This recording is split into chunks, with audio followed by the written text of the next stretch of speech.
할렐루야. 이 시간도 하나님의 말씀으로 은혜 받는 우리 모든 귀한 성도님들 되시기를 원합니다. 우리가 사극 같은 데를 보면 사극에서는 우리가 결정적인 부분에 어떠한 특이한 이야기들이 나오게 됩니다. 그래서 이런 이야기가 있죠. 암행어사 출두야!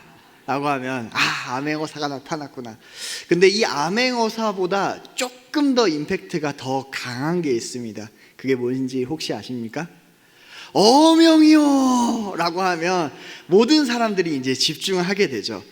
근데 이 어명이요! 라고 하는 이 말에는 굉장한 권위가 있습니다. 그렇기 때문에 이것이 어떠한 의미를 가지고 있는지 우리가 다 생각을 하면서 맞아, 이것이 왕의 말이니 모든 사람이 순종하지, 그 권위가 있으니까 순종하지 라는 생각을 하게 됩니다. 그러나 만약에 현대에 누군가가 어명이요 라고 외친다면 그 사람을 우리는 어떻게 바라볼까요? 그 사람을 바라보면서 우리는 그저 웃을 겁니다. 유튜브로 찍나? 개그를 하는 건가? 이렇게 쳐다보던가, 아니면 저 사람이 혹시나 제정신인가 라고 그 사람을 바라볼 것입니다. 왜냐하면 그 권위가 이제는 완전하게 소실되었기 때문이죠. 문제는 우리는 하나님의 말씀을 지금 어떻게 받아들이고 있을까요? 우리에게 하나님의 말씀은 어떠한 권위로 다가오고 있을까요? 우리는 지난 시간 동안 성경의 정경성을 이야기하면서 어느 글이 하나님의 말씀에 속하게 되고 어느 글은 하나님의 말씀에 속하지 않는 성경이 아닌 것인지를 계속해서 배워왔습니다. 이렇게 어떤 것이 성경인지를 우리는 정의한 이후에 이 정의한 성경이 이제는 무엇인지에 대해서 배워야 될 때가 되었습니다. 그래서 오늘부터는 이 우리가 가지고 있는 이 66권의 성경의 권위에 대해서 알아보고자 합니다. 여러분, 권위라고 제가 계속해서 이야기했기 때문에 이 권위라는 말을 우리는 먼저 알아야 될 것입니다. 그런데 이 권위라는 말과 비슷한 말이 있는데요, 이 비슷한 말은 무엇이냐면 바로 권력이라고 하는 말입니다. 권력을 사전에서 찾아보니까 다른 사람이나 조직을 지배할 수 있는 힘이나 능력을 권력이라고 말한다고 합니다. 그렇다면 권위는 무엇일까요? 어떤 분야나 사회적으로 인정을 받고 영향력을 행사할 수 있는 능력이나 위신, 힘이나 힘을 권위라고 이야기한다고 합니다. 여러분, 비슷해 보이지만 권력과 권위는 조금 다릅니다. 이 권력에서 사회 관습, 법 등의 사람들의 욕망이 드러날 때 그것을 통제하는 것이 권력이라고 생각을 하는데요, 이 통제를 할 때 반드시 정당성이 있어야 되는데 이 정당성을 획득한 이 능력이 바로 권위가 된다라고 이야기를 합니다. 즉, 권위는 어떠한 이 능력을 행사할 때 반드시 정당해야 된다라고 하는 것이 포함되어져 있다라는 것이죠. 반대로 이 권위와 권력이 다른 것은, 권력은 힘은 있지만, 강제성은 있지만 정당성을 갖추지 못했을 때 이것을 권력이라고 이야기합니다. 그래서 사실 권위주의라고 하는 말은 조금 틀린 말이라고도 할 수 있습니다. 왜냐하면 이 권위주의는 정당성이 없는 것에 기대어 이것을 힘있는 사람을 따라서 권위주의라고 이야기를 하는데, 이 권위주의의 모습이 사실은 권력의 모습을 갖추고 있기 때문입니다. 그래서 권력과 권위는 비슷하지만 권위는 항상 정당성을 가지고 있는 것이 바로 이 권위라고 하는 것이죠. 그런데 성경은 성경 스스로가 권위가 있다라고 이야기를 합니다.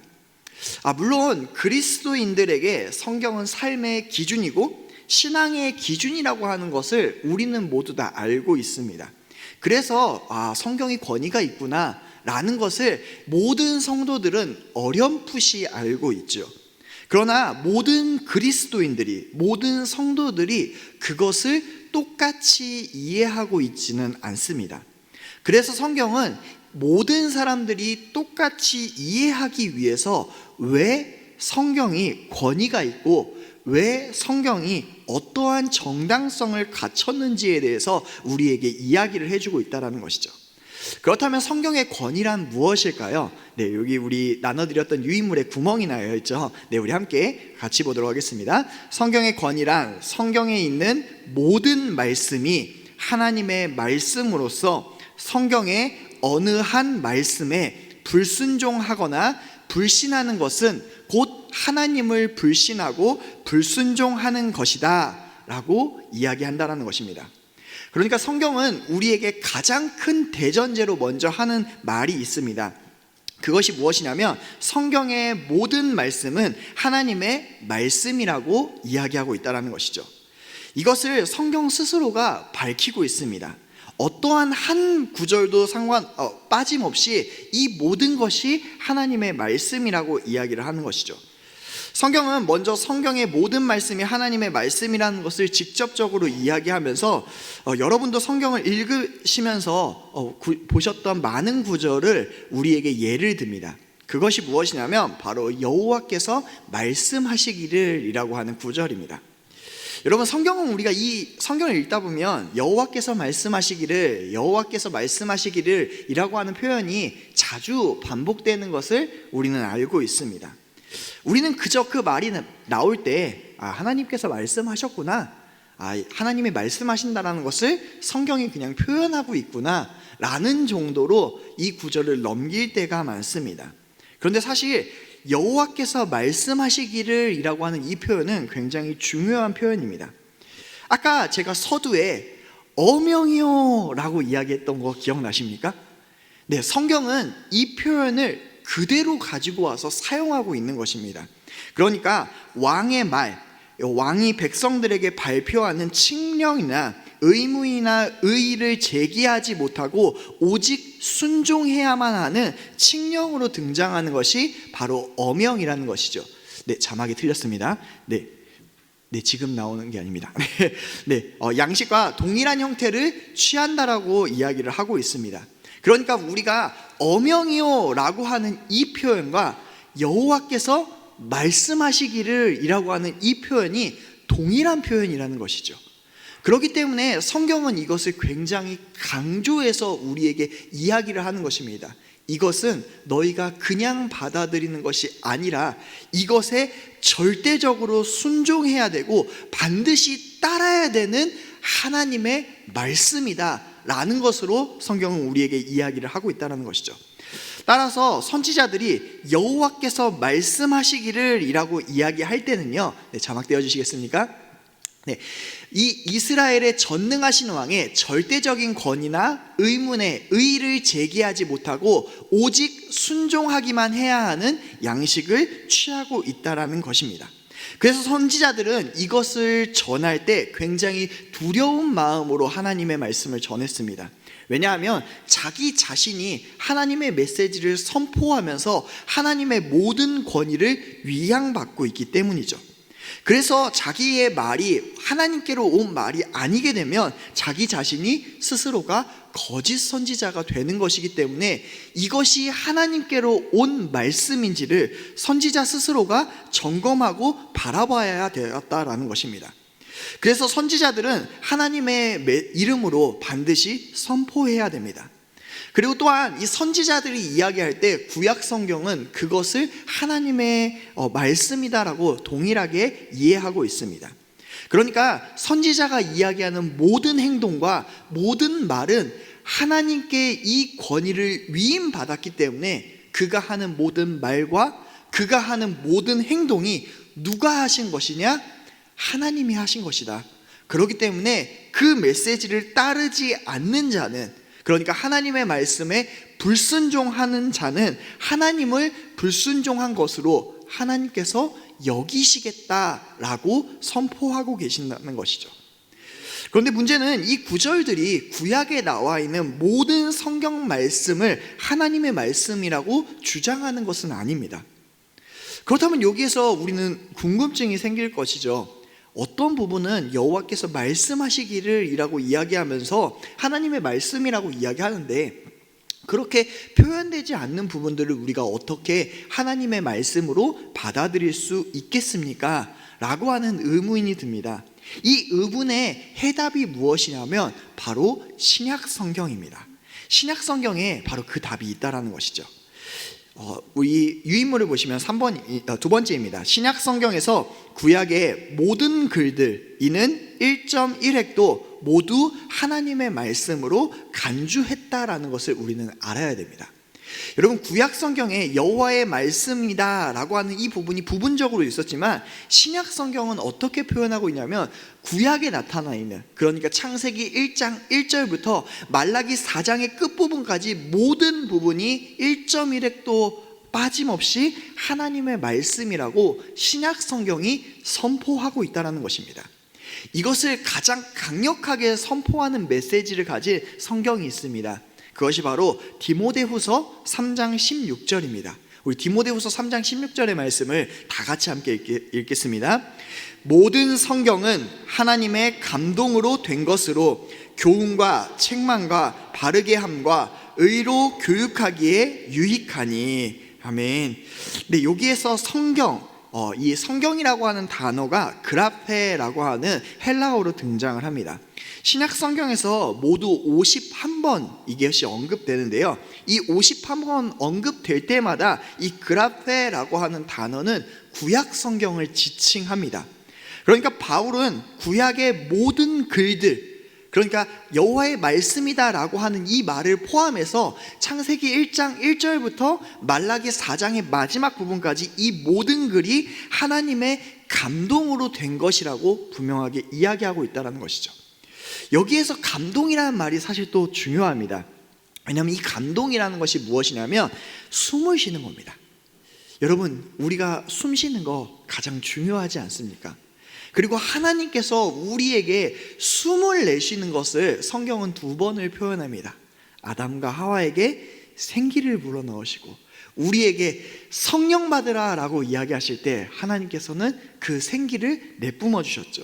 그것을 바울은 그대로 차용하여서 하나님의 감동, 그 하나님의 이 호흡, 숨으로 된 것이 바로 성경이다라고 이야기하고 있다는 것이죠. 그러면서 모든 구약 성경은 하나님의 생명을 주는 호흡으로 하나님께서 직접 말하셨고, 그것이 그냥 예전에 말한 것으로 끝나는 것이 아니라 지금도 모든 성도들에게 동일하게 말하시는 생동감을 주시는 하나님의 살아있는 말씀이라고 이것을 바울이 신약 성경을 통해서 증거하고 있다는 것입니다. 그런데 이것을 바울만 증거한 것이 아닙니다.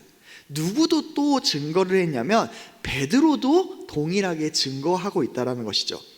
베드로는 베드로후서에서 이것을 동일하게 이야기합니다. 베드로후서 1장 21절을 우리 다 함께 읽도록 하겠습니다. 예언은 언제든지 사람의 뜻으로 낸 것이 아니요 오직 성령의 감동하심을 받은 사람들이 하나님께 받아 말한 것임이라.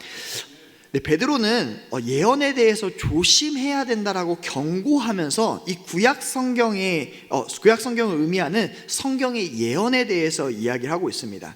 이 예언들 중에서 어느 것도 사람의 뜻으로 나타난 예언이 없다라고 이야기하면서 오직 성령의 감동하심을 입은 사람들이 낸 것, 이것이 하나님의 말씀, 하나님이 주신 생명의 말씀이다라고 하는 것을 우리에게 전해주고 있다는 것이죠. 또 창세기 이야기를 가지고 와서 이야기하신 분이 계십니다. 그것이 누구시냐면 바로 예수님입니다. 예수님은 창세기 2장 24절의 이야기를 가지고 오셨는데요, 사실 이거는 하나님께서 말씀하셨다라고 창세기에는 나와 있지 않습니다. 마치 저자의 말처럼 쓰여져 있는 이 말을 마태복음 19장 5절에 예수 그리스도께서 이것을 인용하시면서 뭐라고 이야기하시냐면 하나님께서 이것을 이야기하셨다라고 이야기합니다. 그러니까 신약 성경 곳곳에서 구약의 모든 말씀을 어떠한 부분은 하나님의 말씀이고 어떠한 부분은 사람의 말이다 라고 구분하는 것이 아니라 모든 구약 성경이 하나님의 말씀이다라고 신약 성경이 선포하고 있다는 것이죠. 그런데 여기에서 우리는 또 한 가지 의문이 듭니다. 구약은 모든 말씀이 하나님의 말씀이라는 것을 알겠는데 그렇다면 신약은 어떻게 되는 것일까요? 여러분, 신약 성경도 하나님의 말씀입니다. 어떻게 하나님의 말씀인지 우리가 알 수 있을까요? 신약 성경은 사도들과 예수님에 의해 구약과 동일한 성경이라는 것을 우리는 알 수 있습니다. 베드로는 베드로후서 3장 16절에서 이미 바울의 서신이 존재한다라는 것을 알고 있습니다. 우리가 성경으로 받고 있는 이 바울 서신이 존재한다라고 하는 이 사실을 베드로가 이미 알고 있었죠. 그러니까 그냥 편지뿐만이 아니라 이것이 하나님께서 주신 말씀이다라는 것으로 베드로는 이미 인식하고 있었다라는 것입니다. 반대로 바울도 이 베드로의 글과 사도들의 글을 하나님의 말씀으로 받아들이고 있습니다. 디모데전서 5장 18절을 보면 누가복음 10장 7절에 있는 이야기를 가지고 옵니다. 이 누가복음 10장 7절의 이야기를 이 디모데전서에서 이야기를 하면서 이 바울은 어떤 말씀까지 가지고 오냐면 구약의 말씀까지 가지고 옵니다. 구약의 말씀이 하나님의 말씀인 것처럼 이 신약에 나와 있는 누가복음 말씀도 어떤 말씀이다? 하나님의 말씀이다 라고 바울이 증거하고 있다는 것이죠. 그래서 우리는 신약과 구약을 읽으면 읽을수록 이것이 모두 하나님의 말씀인 성경이라는 것을 알 수 있습니다. 그리고 오늘 우리가 바라봤던 이 본문에서도 바울은 바울 스스로가 쓴 이 글을 하나님의 말씀이라고 증거하고 있습니다. 여러분, 내가 쓴 글을 이것이 하나님의 글이다 라고 인정하는 것은 사실 어려운 일일 것입니다. 아니, 불가능한 일일 것입니다. 그런데 바울은 자신이 이 사람들에게 쓴, 이 고린도 교회에게 쓴 이 글을 내가 쓴 것이 아니라 이 메시지는 하나님께서 선포하신 글이라고 분명하게 이야기하고 있다는 것이죠. 그렇다면 고린도전서에서 바울은 뭐라고 이야기를 하고 있을까요? 고린도전서 14장 37절의 말씀입니다. 14장 37절 말씀 함께 읽겠습니다. 만일 누구든지 자기를 선지자나 혹 신령한 자로 생각하거든 내가 너희에게 편지한 것이 주의 명령인 줄 알라. 아멘. 오늘 바울은 자신의 메시지를 분명하게 고린도 교회에 전하고 있습니다. 왜냐하면 사람들이 성경도 필요 없고 자신이 받은 메시지가 오직 하나님의 메시지라고 이야기를 할 때 바울이 그러한 자들에게 선포한다라는 것이죠. 너희가 구약도 인정하지 않고 신약의 이 메시지도 인정하지 않고 있는데 너희가 신령한 자들이라면 하나님의 메시지가 무엇인지 분명하게 알 것이다 라고 이야기를 하면서 대표적으로 이야기한 것이 바로 바울 자신이 쓴 바울의 서신이라는 것을 바울이 선포하고 있다는 것입니다. 바울은 고린도 교회에 있는 교회의 예배 규범을 몇 가지 제정하면서 이것들이 주님의 계명이라는 사실을 명확하게 이야기합니다. 그러면서 내가 너희에게 편지한 것은 이라고 이야기를 하고 있는데요, 이것이 헬라어로 복수관계 대명사로 되어 있습니다. 그래서 이 말을 조금 더 직역을 하면 이렇게까지 표현을 할 수 있습니다. 내가 너희에게 편지한 것은 나의 명령이 아닌 주의 명령이다. 그러니까 바울은 지금 고린도 교회에게 이야기하고 있는 것이 분명한 예수 그리스도 하나님의 메시지라고 하는 것을 구약의 선지자들이 인식한 것처럼 바울도 인식하고 고린도 교회에게 선언하고 있다는 것이죠. 여러분, 바울이 이렇게 선언한 이유에는 중요한 것이 포함되어져 있습니다. 왜냐하면 많은 사람들이 어떠한 부분은 성경이라고 생각하는 반면에 성경의 어떠한 부분은 성경이 아니라고 생각하고 있기 때문입니다. 이것은 현대를 살아가고 있는 요즘에도 공공연하게 드러나고 있는 한 신학의 분위기입니다. 우리가 읽을 때 하나님의 말씀이 된다. 성경의 어떠한 부분은 하나님의 말씀이지만 어떠한 부분은 하나님의 말씀이 아니다 라고 주장하는 자들이 있다라는 것이죠. 그래서 이들은 주장하는 것이 무엇입니까? 성경에는 어느 부분에는 오류가 있고 어느 부분에는 오류가 없다. 그러나 우리는 하나님의 말씀을 어떻게 받습니다? 어떻게 받고 있습니까? 하나님의 말씀은 어떠한 오류도 없는, 이 오류가 전혀 없는 하나님의 말씀을 우리가 받아들이고 있다고 하는 것이죠. 이것을 우리 스스로가 그냥 주장하는 것이 아닙니다. 이것을 누가 주장하고 있습니까? 성경 스스로가 오류가 없다라는 사실을 성경 스스로가 증언하고 있다는 것이죠. 그러면서 스스로가 하나님의 말씀으로서의 권위를 드러내고 있다는 것입니다. 성경에 있는 모든 말씀이 하나님의 말씀으로서 성경은 어느 한 말씀에 불순종하거나 불신하는 것이 바로 하나님의 말씀에 불순종하고 불신하는 것이라고 분명하게 성경 스스로가 이야기하고 있다는 것이죠. 이들이 하나님의 말씀을 이렇게 나누는 데에 분명하게 이유를 두는 한 구절이 있습니다. 그것이 무엇이냐면 바로 고린도전서입니다. 오늘 우리가 보던 이 고린도전서를 통해서 어떠한 사람들은 이것이 사람의 글이고 이것이 하나님의 글이다 라고 나눈다고 이야기를 하는데요, 그 이상한 부분이 어디인지 우리 함께 다 같이 보도록 하겠습니다. 그 부분은 바로 고린도전서 7장 12절의 말씀입니다. 우리 고린도전서 7장 12절 말씀 함께 읽도록 하겠습니다. 그 나머지 사람들에게 내가 말하노니 이는 주의 명령이 아니라 만일 어떤 형제에게 믿지 아니하는 아내가 있어 남편과 함께 살기를 좋아하거든 그를 버리지 말며. 여러분, 이 말씀을 보면 아니 이것은 주의 명령이 아니라고 이야기하는데, 그러면 바울이 자신의 말과 주님의 말을 나눴으니까 저렇게 주장하는 사람들의 말이 맞는 것이 아닙니까? 라고 생각할지도 모릅니다. 그러나 이것은 사실 이 한 절만 봐서는 안 됩니다. 고린도전서 7장 전체와 고린도전서 전체를 봐야지만 이 구절이 완전하게 이해가 된다는 것이죠. 먼저 이것을 이해하려면 이 뒷부분에 나와 있는 고린도전서 7장 25절에 대해서 이해를 해야 됩니다. 7장 25절에는 어떤 이야기가 나오냐면 바울이 처녀에 대해서 이야기하는 부분이 등장을 합니다. 그런데 처녀에 대해서 이야기할 때 바울은 이것에 대해서 주께 받은 계명이 없고 단지 자기의 의견을 이야기한다라고 이야기합니다.